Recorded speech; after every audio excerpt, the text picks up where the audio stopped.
Bonsoir, vous êtes ici dans l'appartement pédagogique de la formation surveillant-veilleur de nuit en structure médico-sociale. Ici, on est dans une chambre, comme on pourrait l'avoir dans une résidence pour personnes âgées ou des personnes handicapées, ou encore dans des foyers qui accueillent des enfants, des jeunes qui sont mis à l'abri d'un certain nombre de fragilités. Et donc, ce métier est un métier qui permet de garder une bienveillance sur les individus, mais aussi les aider par du matériel et des gestes que l'on vient d'apprendre ici, pour pouvoir les aider à se déplacer, à s'habiller, à trouver des repères habituels, les sécuriser, mais aussi les rassurer la nuit pour que leur sommeil soit le plus réparateur possible et leur permettre de vivre dignement. Donc cette formation s'adresse à des personnes qui ont envie d'avoir un sens important dans l'aide à l'autre, un sentiment d'utilité, entre parenthèses, plus de nuit évidemment que de jour, puisqu'il faut permettre d'avoir une surveillance, un accompagnement permanent entre le jour et la nuit. Cette formation a une durée d'à peu près 7 mois. Elle est qualifiante, c'est-à-dire qu'on obtient un diplôme à l'issue de ce parcours-là, et elle est réservée à des personnes qui ont la capacité de pouvoir donc gérer leur sommeil.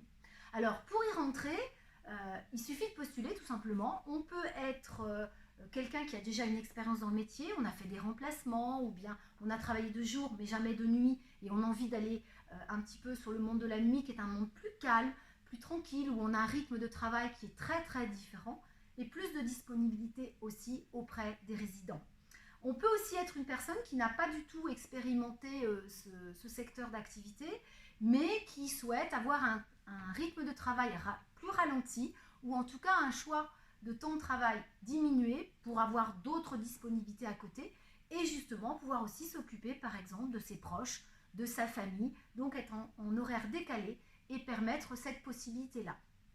Pour entrer dans la formation qui est financée par la région Bretagne, avec un financement sur une dizaine de places chaque année, nous avons la possibilité de vous accueillir et de prendre en compte vos particularités, vos expériences et faire des parcours à la carte en fonction des besoins et des compétences que vous venez développer ou que vous avez besoin de compléter.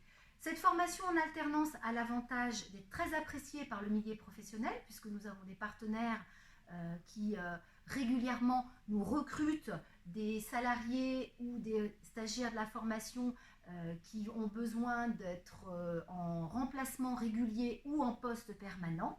Donc cette association avec ses partenaires est importante et nous permet de vous préparer le mieux possible à la certification qui se déroule tout au long de la formation et donc permet aussi de passer d'un bloc de compétences à un autre tranquillement, avec la possibilité de bien assimiler les capacités, les compétences, les bons gestes et surtout le bon comportement auprès des personnes fragiles. Et en particulier depuis cet environnement, depuis 1 an, où nous avons connu beaucoup de tensions, de difficultés auprès des résidents à comprendre l'isolement, les ruptures familiales par la distance géographique. Donc c'est des métiers qui prennent d'autant plus sens aujourd'hui.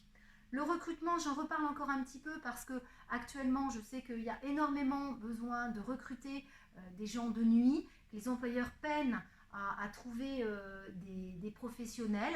Donc forcément, on a un taux de réussite et d'insertion très élevé. Et donc, on n'attend plus que vous pour venir rendre service sur ce service de nuit dans les structures médico-sociales du secteur du bassin de Vannes, mais aussi prochainement sur le bassin de Lorient, avec une formation qui va pouvoir se mettre en place sur Kervignac. À très bientôt. Au revoir.